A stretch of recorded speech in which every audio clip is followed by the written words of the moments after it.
안녕하십니까. 이어서 경남 소식입니다. 주민의 직접 참여를 보장하는 제도로 주민투표제가 있지만 실제 시행까지는 첩첩산중입니다. 경남을 뒤흔드는 현안에 주민투표 요구가 본물을 이루고 있지만 행정기관이 거부하면 시행조차 어렵습니다. 천연수 기자의 보도입니다. 진주의료원 재개원을 위한 주민투표 추진운동본부가 발족했습니다. 주민투표 발의를 위해 서명을 받는 작업도 시작했습니다. 경상남도가 진주의료원을 폐업한 것은 지난 2013년. 폐업의 정당성을 묻는 주민투표가 당시 추진됐지만 경상남도가 거부했습니다. 그로부터 1년 5개월. 대법원 판결까지 거쳤어야 주민투표 준비가 시작됐습니다. 경남도민의 힘과 요구를 모아 주민투표를 반드시 성사시켜 진주의료원과 공공의료를 살려내겠습니다. 경남의 여론을 뒤흔들고 있는 무상급식을 두고 시민단체는 주민투표를 요구했습니다. 도민 입장에서 이 정책을 이어가게 하기 위해서는 주민투표법에 근거해서 도민들의 의사를 직접 물어서 판단을 해야 되겠다 싶어서.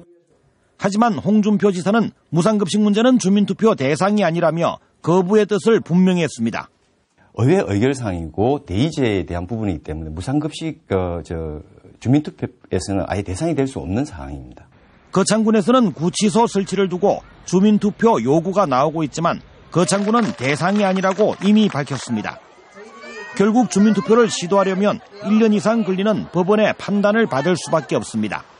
그 사이 중대 현안을 해결할 골든타임은 지나가고 말기 때문에 대의민주주의를 보완하기 위해 보장된 주민투표의 시행은 산 넘어 산입니다.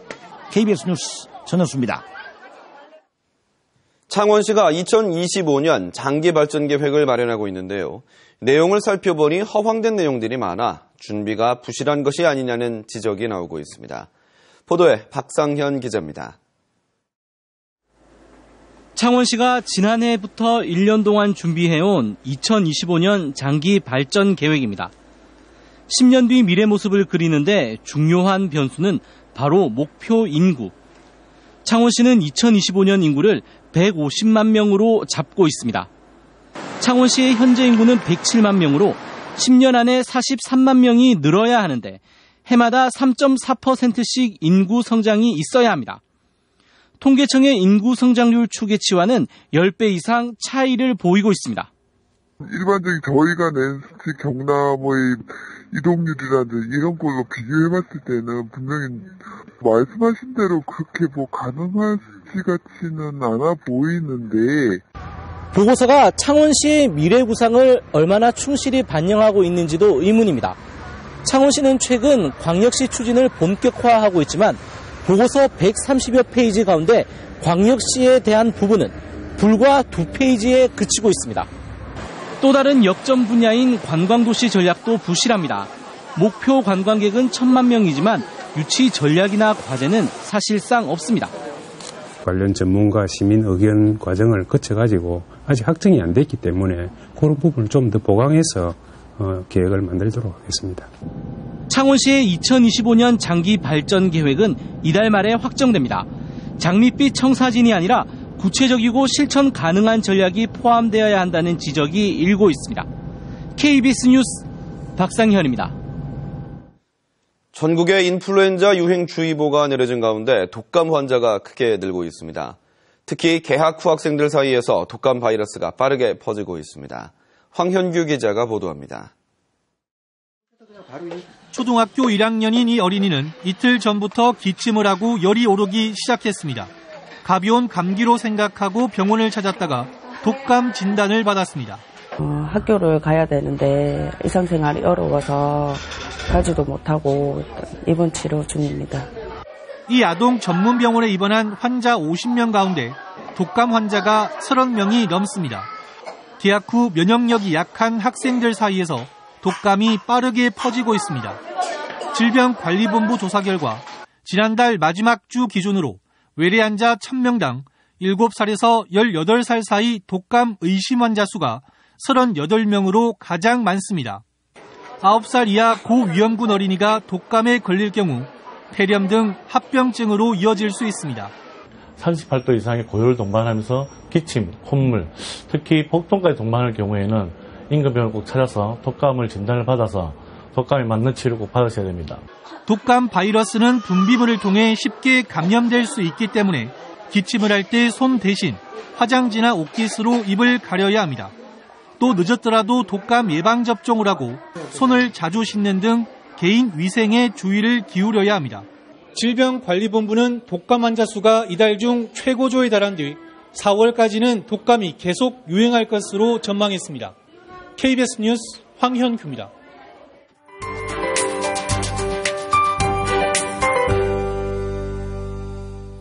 이번 주말은 추위 대비를 잘하셔야겠는데요. 올해 가장 매서운 한파가 찾아오겠습니다. 일단 오늘 낮까지는 크게 춥지 않습니다. 기온도 9도까지 오르겠는데요. 점차 찬바람이 불면서 밤새는 기온이 급격히 떨어지겠고 내일 낮 동안에도 체감온도가 영하권에 머물겠습니다. 이 정도 추위면은 오늘 아침보다도 더 춥다고 생각하시면 되겠습니다. 하늘은 오늘보다 내일이 더 맑을 것으로 예상됩니다. 이렇게 날씨가 급격히 추워지는 한파가 찾아오면 저체온증이나 심장질환, 고혈압 등이 나타날 수 있습니다. 때문에 건강관리 잘 하셔야겠는데요. 일단 실내 온도뿐만 아니라 실내 적정 습도도 유지를 잘 하셔야겠고요. 또 이번 주말 공기가 깨끗하니까요. 추우시더라도 2시간마다 환기를 꼭 해주시기 바랍니다. 내일 야외 활동하실 때는 모자나 마스크, 목도리를 착용하시는 게 좋겠습니다. 오늘 동쪽 지역은 가끔 구름만 많겠습니다. 낮 기온 어제보다 2, 3도가량 높게 출발하고 있고요. 한낮 기온은 밀양 10도, 창원 9도까지 오르겠습니다. 단 오늘 오후부터 찬바람이 해안 지역을 중심으로 약간 강하게 불겠습니다. 서부 지역도 하늘은 가끔 구름만 지나겠습니다. 낮 기온은 진주 9도, 사천 역시 9도까지 오르겠는데요. 밤부터는 기온이 떨어지면서 추워질 것으로 예상됩니다. 오늘 동해남부 먼바다에서는 오후부터 물결이 최고 2.5m까지 높게 일겠습니다. 월요일에는 더 춥겠습니다. 월요일 아침 기온 영하 7도까지 뚝 떨어질 것으로 예상됩니다. 기상연구원이었습니다. 두산그룹이 글로벌 경기 침체 속에 계열사 재정비에 나섰습니다. 두산그룹은 지난해 말 두산중공업에 대한 희망퇴직을 실시한 데 이어 두산인프라코어 사무직 직원 3,200명 전체를 대상으로 희망퇴직을 진행하고 있습니다. 또 두산엔진과 두산건설에 대한 외부 재무 컨설팅 용역을 의뢰해 구조조정에 신호탄이 아니냐는 전망이 나오고 있습니다. 경상남도가 남해안 어패류 양식장의 수질 오염을 예방하기 위해 오염 어장에 대한 제재를 강화하기로 했습니다. 경상남도는 양식장 청소가 불량하거나 양식장 면적을 불법으로 늘리는 등 경고를 2차례 받을 경우 면허를 재발급할 때 면적을 10% 이상 줄이겠다고 밝혔습니다. 실업축구 창원시청 축구단이 감독과 코치 없이 시즌을 맞이하는 사태를 맞고 있습니다. 지난 2006년 창단부터 팀을 맡아온 박말봉 감독과는 지난해 시즌이 끝난 뒤 아직 재계약이 이루어지지 않아 감독이 공백 상태고 재계약을 기다리던 김혜국 코치는 진주고 감독으로 자리를 옮겼습니다. 창원시는 재정 부족으로 팀 예산을 24억 원에서 올해 16억 원으로 삭감했고 코칭 스태프에 대한 고통 분담과 외부 후원 기업 모집 등 자구책이 거론됐지만 사정이 여의치 않아지면서 감독과 코치 없이 리그를 맡게 됐습니다. 창원시가 겨울 진해만의 주요 어종인 어린 대구 200만 마리를 방류했습니다. 이번에 방류한 어린 대구는 경남수산자원연구소에서 부화시켜 보름 정도 키운 종묘로 생존 능력이 높아 수정란 방류보다 자원 회복 효과가 더 클 것으로 기대됩니다. 창원시는 고급 어종인 대구의 주요 산란장이 진해만인 만큼 꾸준한 자원 회복 사업으로 어업인 소득 증대에 힘쓰겠다고 밝혔습니다. 거제시 고현항 항만 재개발 사업과 관련해 시행사인 특수목적법인이 해양수산부에 실시계획 승인 신청서를 제출했습니다.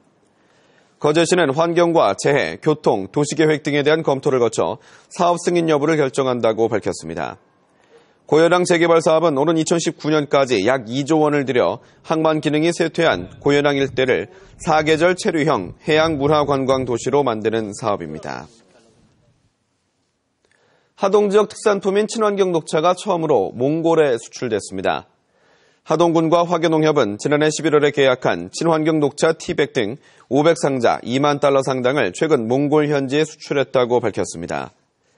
하동군과 화교농협은 현지 반응에 따라 수출 물량을 늘리고 다양한 녹차 제품 발굴을 위해 오는 4월 현지를 직접 방문할 예정입니다. KBS 뉴스를 마칩니다. 고맙습니다.